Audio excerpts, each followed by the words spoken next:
All right. Hello, everybody, and welcome to our next Pearls of Wisdom, our signature speaker series with Woman Worth and Wellness. I am very excited today to bring a very dear speaker we've had with us for several times, Karen Cairney, today. She's bringing her loads of wisdom all the way from Scotland. Scotland, yes. Scotland. So I'm really excited to hear what she has to say. A little bit about her. I'm going to give you more of her professional resume. I'm going to turn it over then to Nancy to tell a little bit more from her side of how she knows Karen and why she's with us today, speaking of her pearls of wisdom. So Karen's an experienced and established professional in the higher education, not-for-profit, and fundraising sectors, and she's worked as a senior level professional in the charitable and education sector for over 30 years in, get this, Canada, US, Asia, Australia, and the UK. Is that all the continents there? Africa as well. Africa too. So yeah, I think you have just about it all covered. She's experienced working in a variety of different sectors, including health, education, arts, environment, and social services. And she's led multi-figure campaigns, strategic fundraising plans for organizations, and philanthropic events. 2025, she was named Scottish Businesswoman of the Year by the National Businesswoman Awards and Inspiring Mentor by Navi Awards. And Karen, I could keep going on and on. Your resume is amazing. So without further ado, I'm going to turn it over to Nancy. And yeah, Nancy, why did you bring this amazing lady on with us today? Karen is a AAA1 gem, and I met her. We bonded from her early days at Women's College Hospital Foundation. And then we kept in touch over the years. And certainly what Karen's up to is exceptional. She is celebrating her 10th anniversary. I think it's April the 24th, with her consultancy that she created based in Scotland. So she went back to her homeland. And Canada missed out when she left, when she got through Pearson Airport and said, I'm out of here. But certainly we bonded with everything that Women Worth and Wellness is, focusing on women's health and wealth, net worth, self-worth, philanthropy, and legacy planning. And of course, that is front and center in her wheelhouse. Now, just a few words on this whole series. This year is the year of the horse, and it's everything that women have been waiting for. Apparently, it only comes every 60-something years, but it's all about positivity, momentum, courage, taking control, all of the things that women have been waiting for to step up and step out. And I was on several podcasts being interviewed the last 6 months of 2025 from all over the world, probably 5 to 10 a week. And coming out of that, I said to Crystal, this brand of Women Worth and Wellness is stronger than ever. So our word for 2026 is amplify. And we chose to amplify by inviting these accomplished women to share their story, and equally important is their pearls of wisdom. So it's a virtual series, 2 or 3 fabulous women per month, but it all comes together in a one-day event in person in Toronto on December the 2nd, which we're calling Crescendo, because each of these women is like a finely tuned musical instrument, and the symphony will come together for that crescendo on December the 2nd. So stay tuned for all of those details. So Karen, so happy that you're here and so thankful. You know, we know the world is inside out and upside down, and you are visiting many different places and really adding your unique value to help their business take it to the next level. So over to you. And I love your Thank you. pearls. I love your pearls.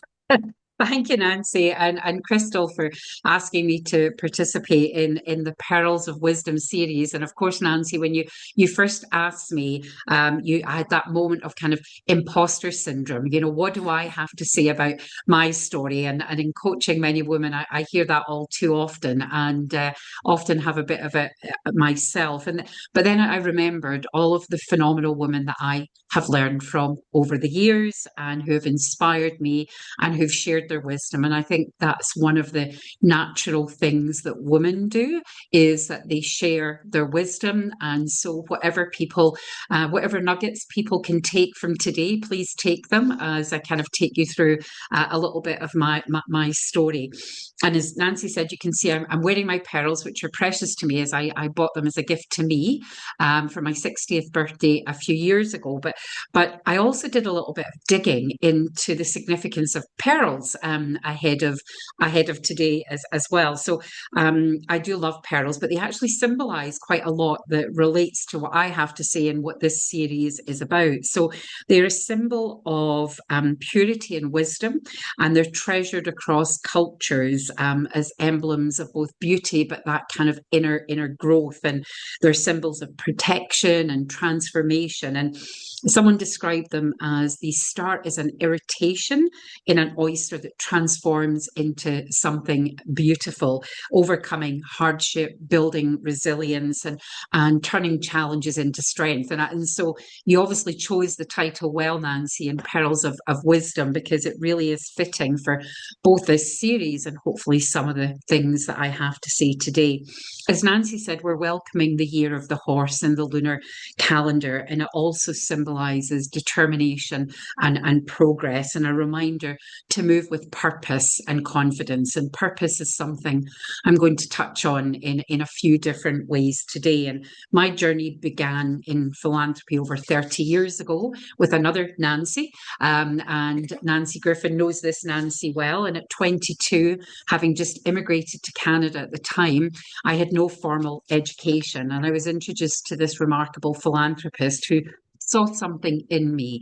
And she moved me into a new role in the charity that I was working for, which is where Nancy and I also kind of connected. And in the true old-fashioned sense, she wrote me a check back in the day and said, go get yourself an education, which I then did at the then Ryerson University in Toronto, where subsequently I ended up working in a future career. So it was kind of full circle. But when I think about philanthropy and women in philanthropy, I think that women already lead through purpose, because women philanthropists, in my experience, give more collaboratively, more strategically. It's aligned to their values and having that societal impact as well as community building. So when women give of their time, of their thoughts, of their philanthropy, it's a real coming together. And I think that word crescendo that you use, Nancy, is a nice way to think of that, because women through their philanthropy give and it builds and they pay it forward, which is something that I've done in my company as well. You spoke in the kind of promotion for this about the give to gain. And I think that give to gain philosophy, again, is deeply aligned with how women lead.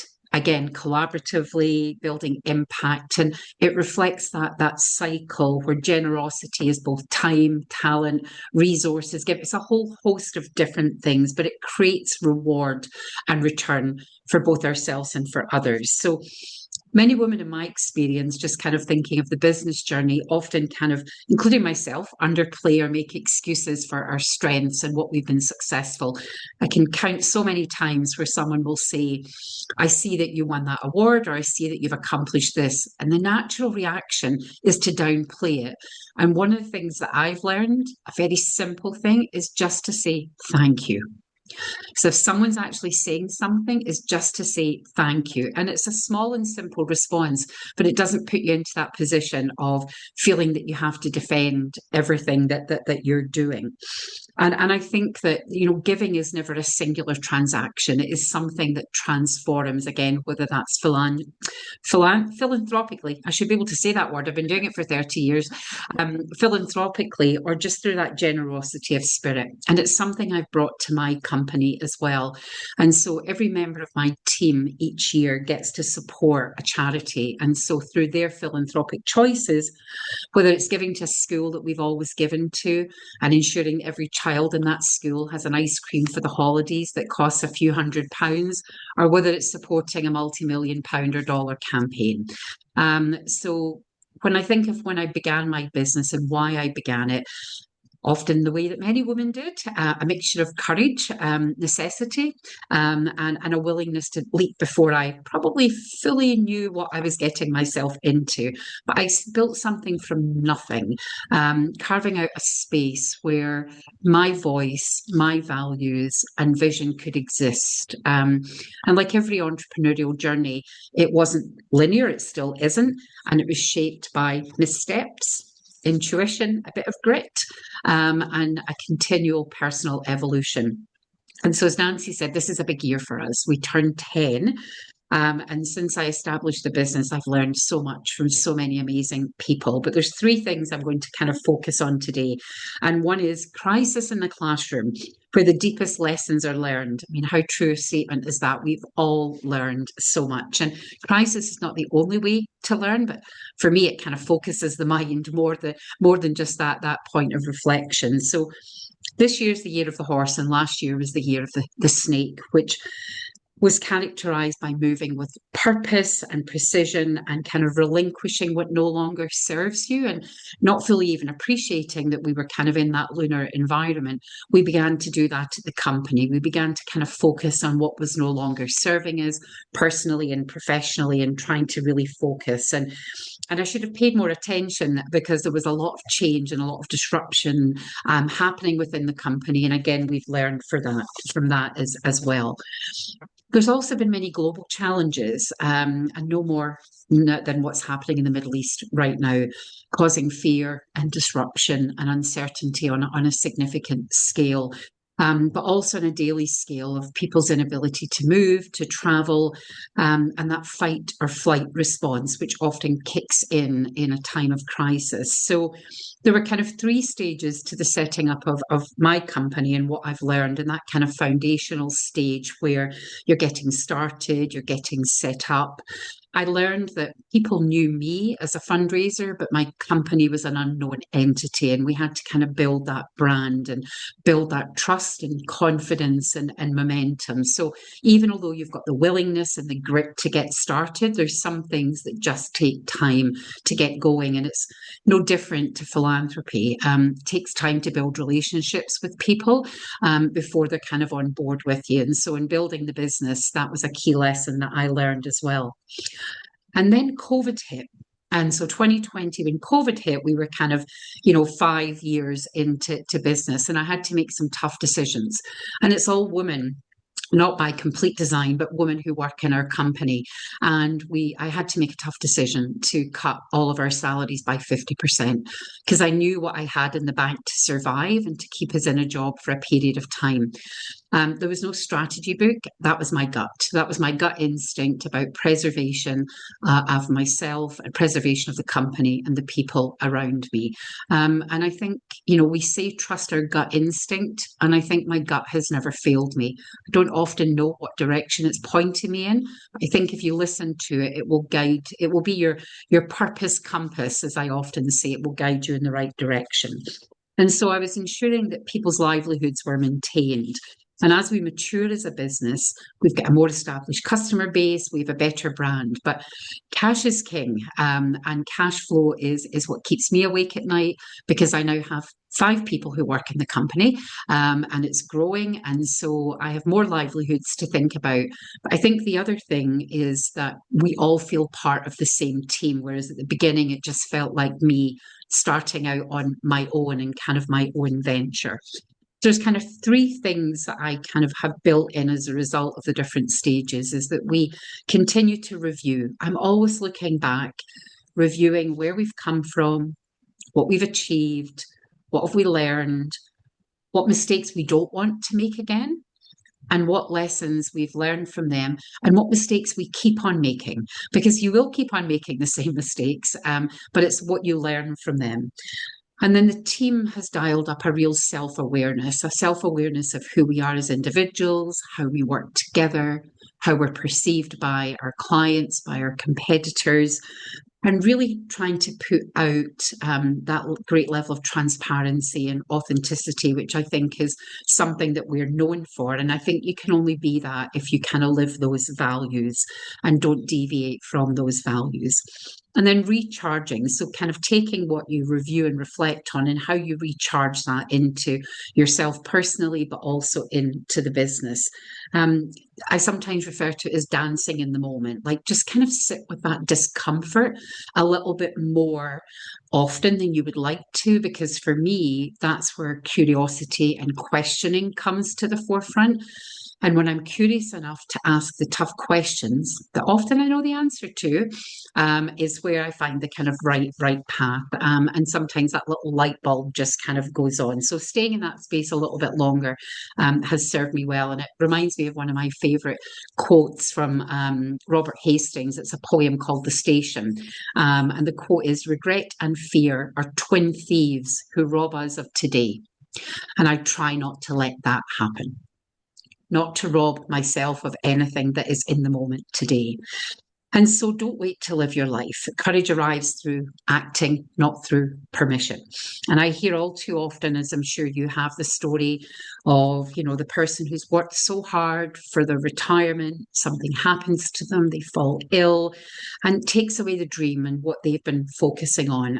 Again, COVID, what's happening in the world reminds us that maybe we don't have the luxury to always wait, and we have to kind of, as I say, dance in the moment and do what makes us feel uncomfortable as well as comfortable. And we're the creators and masters of our own destiny.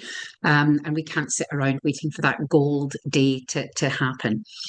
I've had the wonderful joy of becoming a grandmother over the past couple of years, and I have a 2-year-old granddaughter and 6-month-old granddaughters who I was babysitting overnight for the first time. So you'll be glad I wasn't speaking yesterday, because I was a bit more tired than I am today.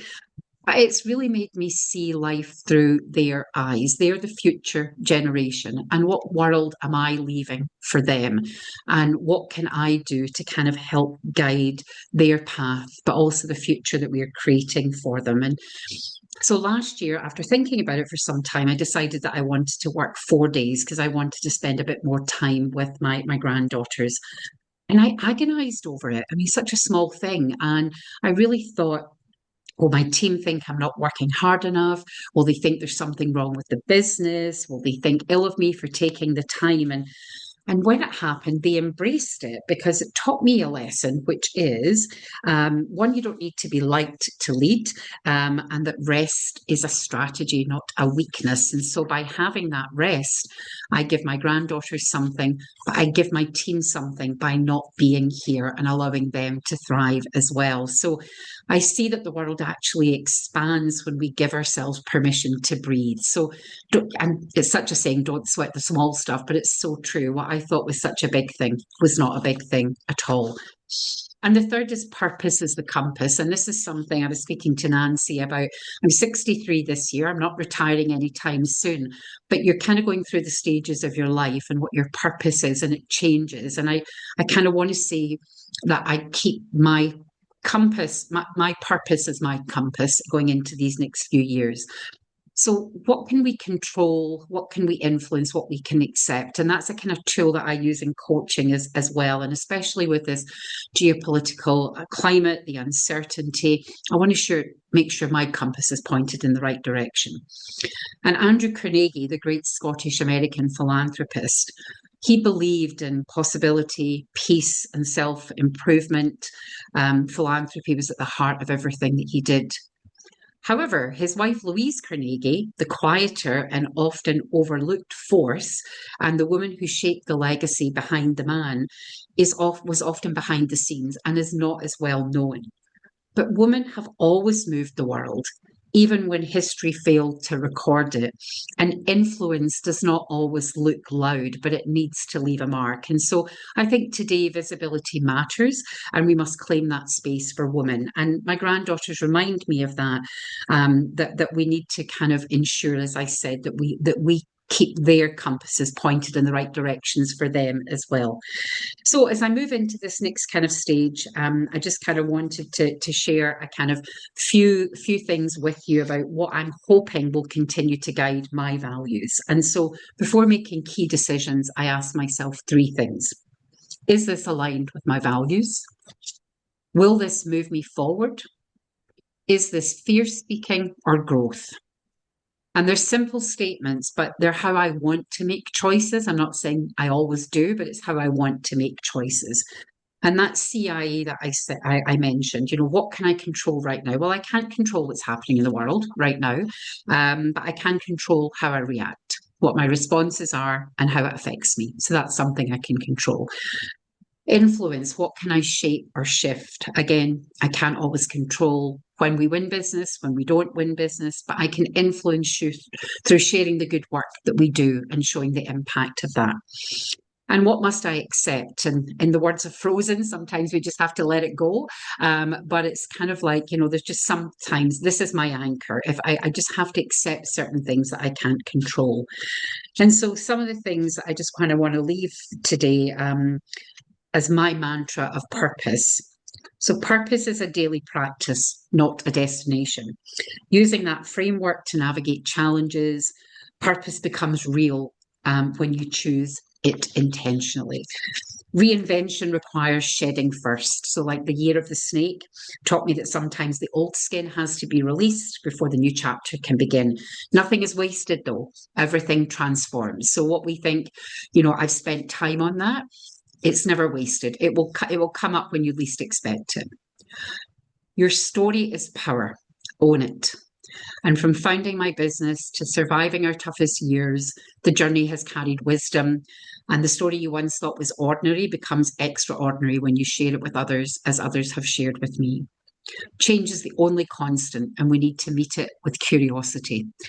And the world is shifting. So instead of fearing change, to say to yourself, well, what can this unlock for me? What does this mean for me? And finally, retirement isn't an ending, it's a redirection of your purpose, and continue to call it that. So if I could sit with my younger self today, it's a question that we often say, if I only knew now if I only knew then what I know now, or the other way around, I can never remember what it is. What would I tell my younger self? Well, I would tell her, you can't control everything, but you can learn from it. The things you learn in crisis, the things that stay with you. How many times when you think, I'll never do that again because I learned something important? And courage will never feel like certainty. And taking time for yourself is not indulgent, it's essential. And finally, there will never be a perfect moment to act, so don't wait for one. So these are my pearls of wisdom. I hope you find something in there that you can relate to, that you can take forward as the next chapter unfolds for you. And thank you, Nancy, for asking me to share this today. Thank you, our little gem from Scotland. Always a pleasure. I just realized listening to you that your MO is definitely the International Women's Day theme of Give to Gain. I mean, Yeah. that's who you are as a person, but that is what your business is. So maybe share with us a couple of examples of organizations that you've worked with and how you kind of headed into that opportunity and how you came out with results that were beyond your wildest belief. For them as well as for us. Yeah, yes.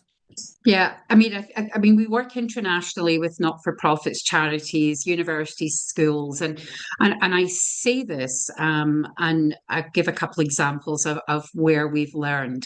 Two more recently, where we've been working with some smaller charities, and one is around the legacy of Andrew Carnegie. And so, what I did learn, and I mentioned it, was that Andrew Carnegie is this absolute powerhouse of philanthropy, probably better known in the US than he actually is in Scotland. He left Scotland when he was 12 years old in seeking the American dream, or his family did. But it was actually when he was influenced by his mother. So his mother influenced very much his philanthropy, but also his wife, Louise, as well. So I absolutely learned about her role. And so in learning that, we've been able to integrate that into the story that we're now telling others to kind of come on board. So when I say to our clients, like, I learn from you as much as you learn from us, we always try to kind of take those learnings that sometimes our clients think they know the direction that they're heading in, but actually there's lovely nuggets that kind of come along the way. And by incorporating her story in, it's actually opened up a whole new story to be told that is not being told. And then the other one, whether it's as relevant, is but it's kind of standing with my kind of purpose and with a bit more confidence, where recently we had an interaction with one of our clients, and I guess I was brought up well to talk not to challenge people all the time. But one of our clients was bullying us. That's what I felt. It felt as if we were being bullied. And so when you're starting your business, you're thinking, well, the client, they're paying money, they must be Right. right. Anyway, I found a way to go back to this person and to express to them the values that we have as a company and why they hired us. And that if they felt that we had these, if they felt this is why they hired us because of these values, then this was not how we wanted to engage with them. And I took such a deep breath after I sent Good that for email you. because I had no way of knowing the outcome. Anyway, my courage prevailed and we have a better relationship and things are progressing. But I felt the reason I did it was not just for myself, but for my team, because I thought if I sit here taking this as the CEO of this company, what does that mean for them? And so I wanted to lead by example. Super. Now, what are your values in a nutshell with your company's values? Yeah. If I'm a prospective client, tell me your values that you offer. Authenticity is probably a big one. We don't always tell you what you want to hear. We tell you what you need to hear. So we see that we're your critical friend, that we're authentic, that we're transparent, and you are at the heart of how we make our decisions. Your success is our success. We also lead with generosity and kindness at the heart of how we deliver our outcomes. And even when we have tough things to tell, we've heard this from others where they're told by consultants where they tell them everything that's wrong with them, and that's what you're paying us to do. We try to frame that in a way that allows them to move forward. So I think being authentic and transparent. I always say, if you're authentic, even if you say the wrong thing or you make the wrong decision, it's okay because you did it with authenticity. Correct. Like, tell the truth. If you're telling the truth, you never have to remember what you're supposed to say. Like, and often, that's another lesson that I've learned, Nancy, because, probably in the early days, and my younger self was more guided by what other people thought. Right. And I think, maturity actually brings, like, I don't care quite as much about that anymore, which Right. is a bit of a freedom. It's a bit of a Right. freedom as well. Exactly. You've got a seat at the table and you've got a voice while you're at the table. Absolutely, but done with kindness and thoughtfulness Correct. and And and and respect. and respect. Right. Exactly. Exactly. No, wonderful. Okay, Karen or Crystal, any questions that you have that you want to ask Karen? She's pearls of wisdom to the max. Her jar is full. Yes, the golden nuggets of pearls of wisdom that I learned today were amazing, and um, a lot of them really hit home because in this day and age it says to take care of yourself, but people deem that as selfish, and I think for women it's often felt as selfish. So, how did you overcome that stigma of that to really feel that that is self-care and changing that narrative? Because I do believe it's something that a lot of women, especially career-driven moms, struggle with. Yeah. Absolutely, we're everything to all people. So in short, the response, Crystal, is it's a daily or weekly activity or challenge. I say to people that I coach, there is no magic wand to any of this stuff. You have to find what is right for you. But I think the big thing is giving yourself permission. I think if there was one thing, is to give yourself permission. And I think, courage to do the right thing for you means different things to different people. It could be a small thing like saying no. We often say yes. I say yes far too often. And we need to learn to say no, because if it doesn't serve my purpose or my energy, then I think about that. I'm also reading this great book. If you've not seen it, it's called The Art of Enough by Becky Hall. The Okay. 7 Ways to Build a Balanced Life and a Flourishing World. And it was one of my male clients that I'm coaching that pointed me towards it. And the Wonderful. premise of it is about women often feel we're never enough. we're doing so much, but we feel that we're never enough. And when is enough enough? And that's when the kind of saying no. So I guess it's giving yourself permission. I benefit so much from not working on a Friday, though I have to say I'm working this Friday. Sometimes it doesn't always work perfectly, but I think having that freedom. I have an elderly parent, I have grandchildren, I have a business, I have myself. I am better for them if I take the time for me. And that's a lesson that I've learned, that it's not selfish because they actually benefit from it. Correct. You're 10 times more able.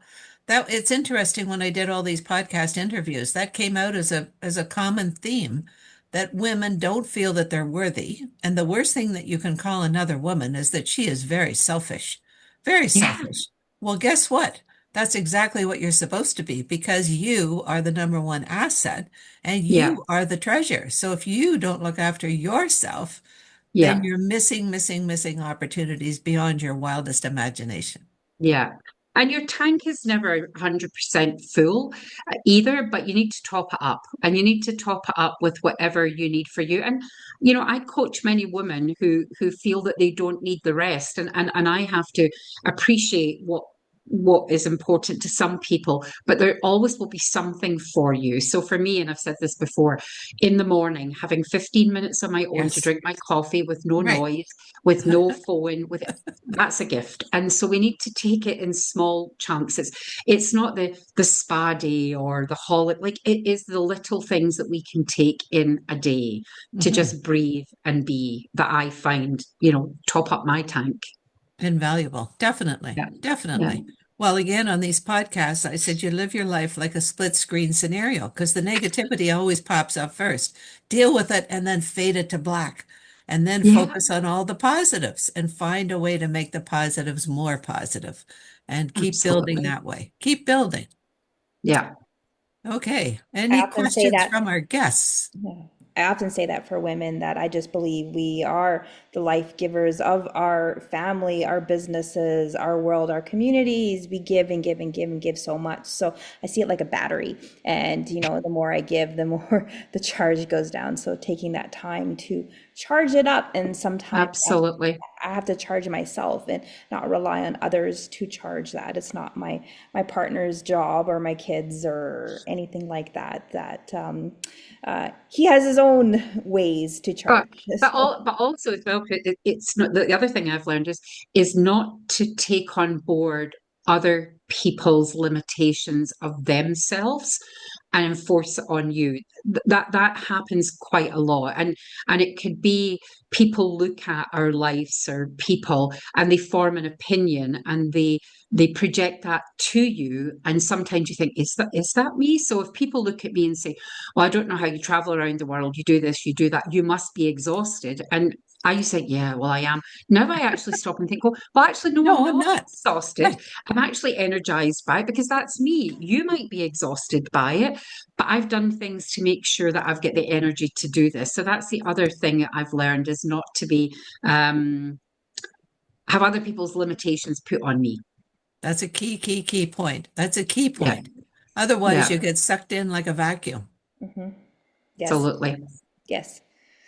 Yes, and I do love your pearls of wisdom about our crisis. Our classroom is our crisis, and I'm working on that. That doesn't have to always be a crisis to learn. That I can learn from pearls of wisdom like this. I can learn from what others say, and maybe it doesn't have to be a big 2x4 up the head, for me to learn Yeah. something. That it could just be a gentle nudge instead. We do have a question from the audience. It says, "Do you see more women starting to reflect similar values?" Yeah, so part of my business, which I didn't touch on as much, is executive coaching. And so I do a lot of coaching of young women and women who are mid-career, as well as those who are kind of at the point that I am at. And so I think it's not something that women are necessarily taught, and something that's kind of embedded in kind of the school system or the support system. So I think I am beginning to see more of it. And Nancy, you and I kind of spoke about unconscious bias, and I'm, guilty of it myself. And we were talking about my granddaughter, who's a little force to be reckoned with, and how we were calling her little Miss Bossy Boots, and kind of saying that's not actually the right thing to be kind of saying. So I have great hope for this generation. I have great hope for the millennials and others who are kind of moving into positions within business, because they do have a greater self-awareness than I ever had at their age. They Mhm. do have a greater sense of their values and what is important to them. And so I'm learning so much from the younger generations and thinking, I wish I had that when I was your age. So it does give me some hope. But I think collectively, as a community, women and men need to continue to empower women's voices, because often unconscious bias can kind of mute them. And we need to ensure that that doesn't happen. And our younger selves were taught to behave and respect our elders. And we Absolutely. did. We did. I mean, when Yeah. I was asked that question, I said, I'm sorry that I wasn't more assertive in my 20s. But Yeah. really, you were at the mercy of others and Yeah. you didn't really push back at all because you felt that they'd say, okay, well, that's it. You're not right for anything. See you. Yeah. But of Well, course, yeah. I mean, that's what you're saying now is those young women are more assertive and more determined about who they are and what they want to be and Yeah. making progress and moving forward, which is super. Yeah. Yeah, I agree. Even though we are talking personal, personal absolutely affects our business, our worlds, our communities, the next big thing that we achieve. So it really does start with us and the care we do for ourselves and the narratives that we hear and live by. And there's a difference between assertive and bossy. I don't Oh, yeah. often just because we have a voice doesn't mean we're bossy. No, no, no. No, no, and it's kind of the focusing sometimes of our energy, like reflecting just kind of back on my younger self as well. I mean, I've not surprisingly always been an extroverted personality, and one of my old bosses in Canada, I found out had passed away last week, and he used to always say to me, I never don't know what you're thinking, Karen. And I remember saying to him, I'll take that as a compliment, but Very good. probably my younger self didn't channel it in the right way. And I think that just comes through years and lessons learned and practice. So it is very much trying to impart that, and that permission piece. Like, doesn't matter what age you are, you have a voice and you can use it and you can channel it in the right way and figure out what that is for you at the different stages of your life. What are your aspirations? Whew, to find more space to breathe. Um, so it's, the company's 10 years, and I'm reflecting on that a lot, Nancy. And, I find myself limiting my own beliefs by saying things like, well, I don't really want to grow it much more, or I don't want to do this. So my aspirations are, I now have a 3 and a 5 year plan that I've written down, because I tell my clients if it's not written down, it won't happen. So I've written it down, and I think it's to find more space to breathe for me and to create as much impact as we can for our clients in the years to come. So you're growing as those little granddaughters are growing. Yeah, absolutely. And Ex- helping them to learn and to find their own path. This is not about me telling them what it no. needs to be. It's about watching who they are and Mhm. giving them the space to question, to be curious, to explore, because that's how they'll figure out who they're going to be. Exactly. I think I mentioned to you that this one woman, she's a guest speaker in April, I believe. And she said to me, Nancy, do you still define an accomplished woman the same today as you did when you first, branded women worth and wellness? And I said, no, 30 years ago, women were working hard to achieve. Like we Yeah, wanted to be promoted, we wanted to be a VP, we wanted to start our own business. But now women have achieved so much. So that's why I asked your aspirations. And the women that we have on this series are women who are still working hard to make a difference in the world. It yeah, isn't like they've just arrived and they're parked and that's it. They're still yeah, being champions of let's make our contribution significant so that we can make the world a better place. yeah. and making choices. I mean, I think, my aspirations are still to grow personally and to grow the business, but I think it's within a slightly different context than it was 10 years ago when I was starting. Starting out completely. Yeah. Yeah, definitely, definitely. Well, it's very interesting. I think it's privileged for us all to have lived this long, so we can do all of the things that we're doing and be joyful. Yes, I have two And more pay it quick forward. questions for you. Two more quick Yeah. questions for you. One is again from the audience, and one personally is, so the one from the audience is, are you seeing an energy among older women to continue to explore an entirely different chapter of life now? Like, I think you're onto something. It feels like a different movement. Yeah, I mean, I can only speak from the women that I know, and certainly, many of my friends are at my age, and some are older, and some are still kind of, mid-career. So I think what I'm seeing is that we're still all learning from each other and not apologizing. So I have a good friend who's in her mid-40s who's just been promoted after many years of deserving it. So she's absolutely at that point where she's on a high, and she kind of looks at me.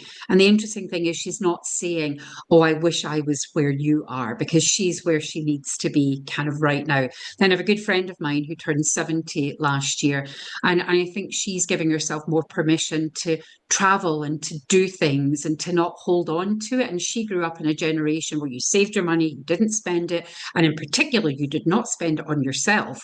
So I think I am beginning to see, and I think the reason it's changing is because we're talking to each other about it more, Yes, and we're sharing and we're learning. So when I bought these pearls for myself, I didn't need anyone else to buy them for me. I wanted to buy them for myself because it was a mark of something that I had achieved. Now, for others, that might be materialistic, and that's just fine. It might not be important to them. That's the other thing I've learned. People might say, "Why would you spend that amount of money?" It wasn't that. It was for me something I'd always wanted to do, and I did it. And so I think again, it's don't limit your beliefs. Kind of share your thoughts with others, learn from others. But I am seeing that there is more of a freedom, more of a freedom. I'm certainly feeling it at my age, to make the choices you want to make. Beautiful. I think the last question I have is, what's something I can do today or in the next 3 days for me, whether that's personally or in business? What's one takeaway that I could just start doing right now that you would recommend? Oh, that's a good question, and it's a very personal one, isn't it? So it's kind of hard. I guess maybe to kind of something I kind of said about review and reflect. So if there's something you've been sitting with in your gut, and maybe kind of review and reflect why you're not making the decision that you need to make. So if there's one thing I think everyone could do for themselves, is there's always something that's sitting with us that we're not moving forward. Ask why you're not moving forward, and then make the decision that's right for you. just do it. Just do it. Yeah. Mhm. Just You'll do be it. amazed. I took that day off and it's been wonderful ever. So after agonizing over it, it sounds, as I said, such a simple thing.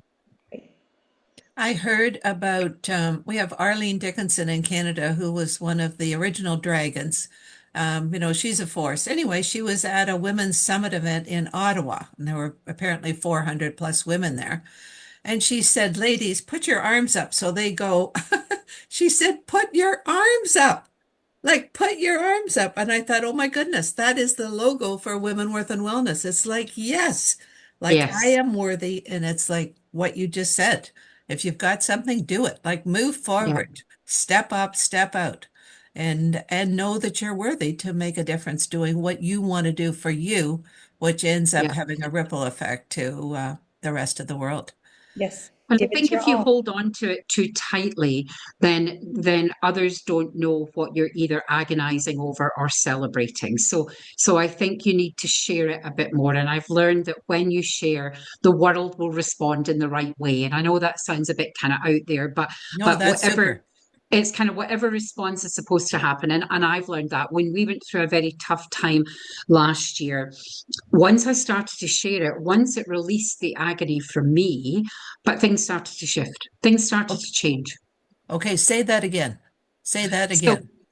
God, I say these things, Nancy, and I can never remember the exact words of what I said. It's it's kind of like, if there's something sitting within you, like share it, get it out there, because if the agony's inside and you share it, good things will begin to happen.